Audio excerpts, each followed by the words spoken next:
and thank the organizer for this invitation. I know it's a risky talk, but it's a very interesting one.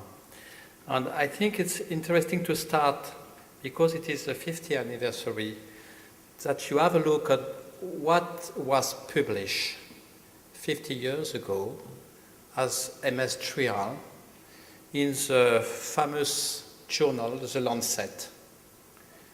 At that time, the therapeutic trial came from one center involving a low number of MS patients with large pattern, spectrum, progressive, static, improving, using a confidential scale, private scales.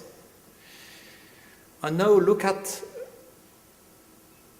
in the same journal, The Lancet, the characteristic of a new therapeutic trial. They involve 100 MS centers coming from 20 countries. It's an example of benefit, but it's the same for the other. From 3 continents. It's devoted to a huge number of MS patients, 500 here, with a short spectrum of MS. Here it's clinical isolated syndrome, and using international recognized scale, the EDSS, and all the neurologists are trained by Ludwig Kappos in order to use and to interpret the scale in the same way, and having MRI to have objective data. So we have an extraordinary condition to be in the position to demonstrate effective treatment.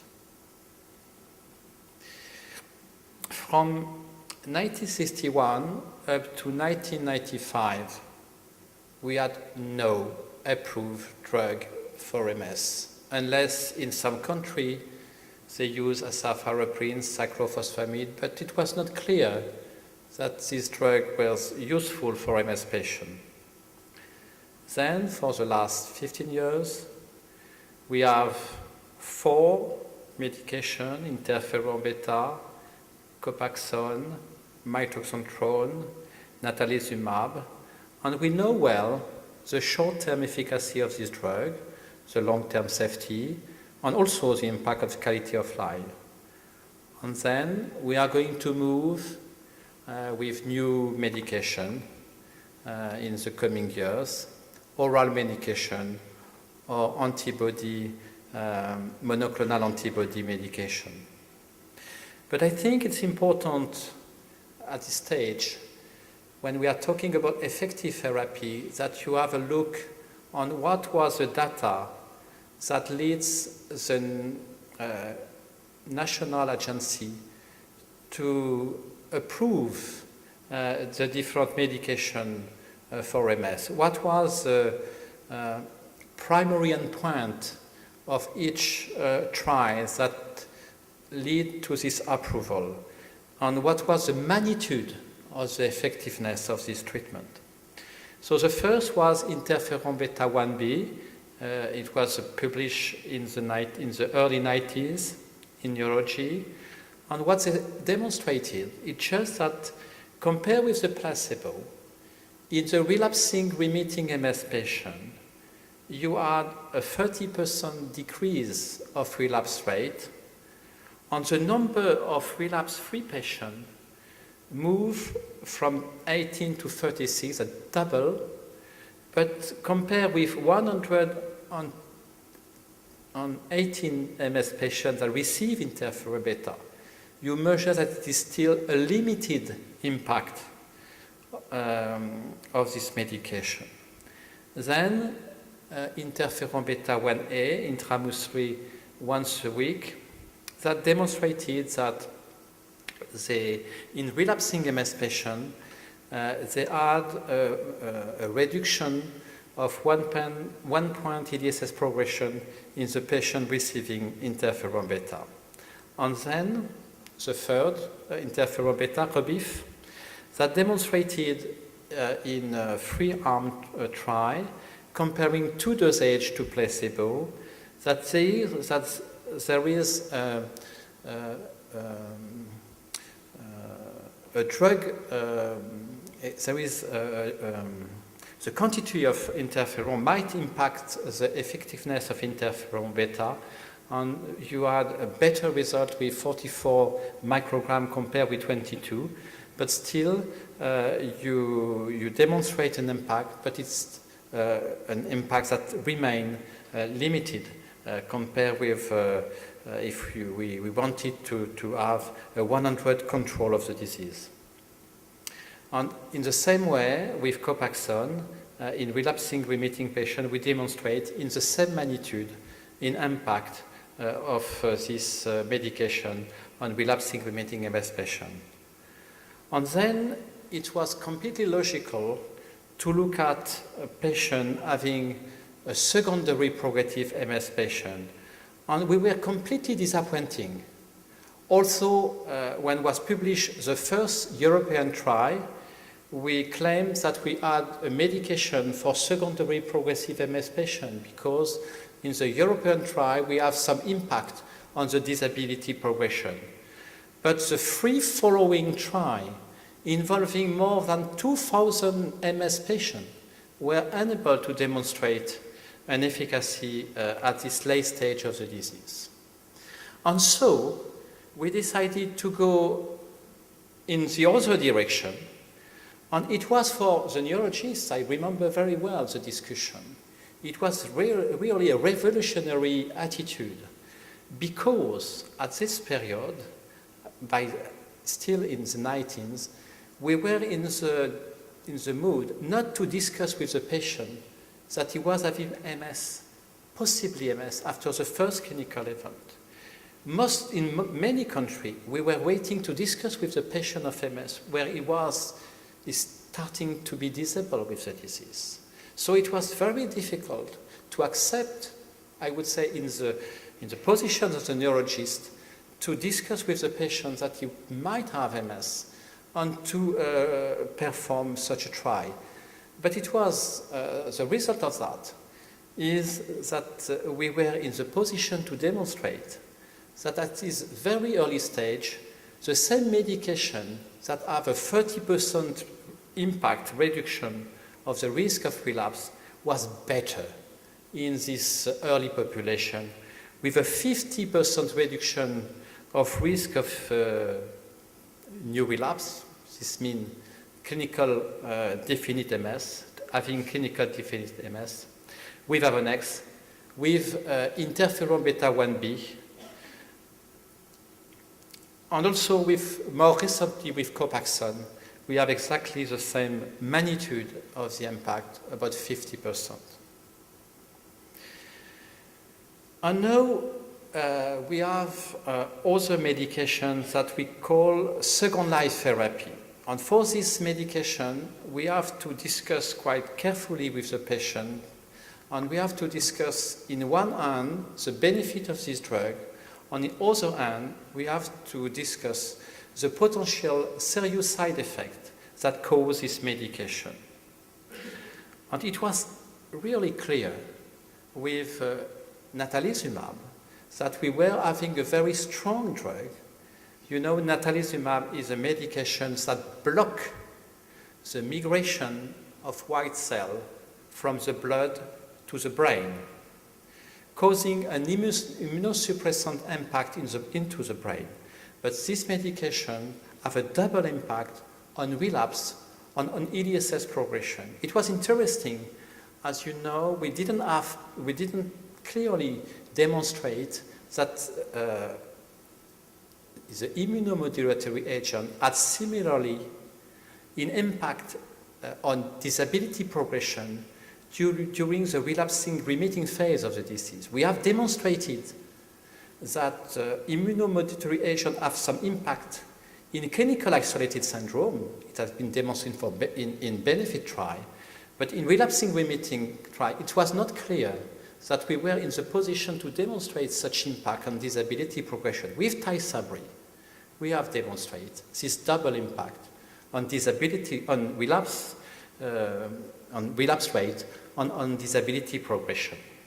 So, the serious side effect of this medication.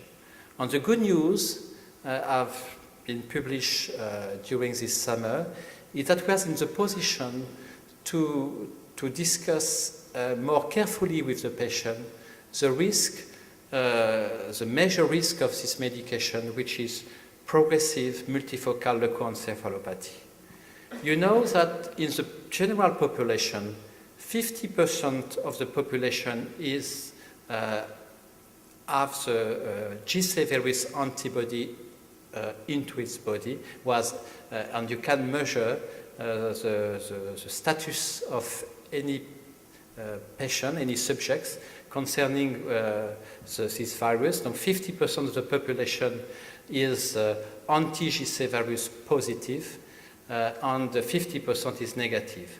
The good news is when the patients are negative, when they're starting natalizumab, there are almost no risk to get progressive multifocal leukoencephalopathy. So that's a good point to discuss with the patient when we are discussing of using Tysabri, that it is no at risk of this complication.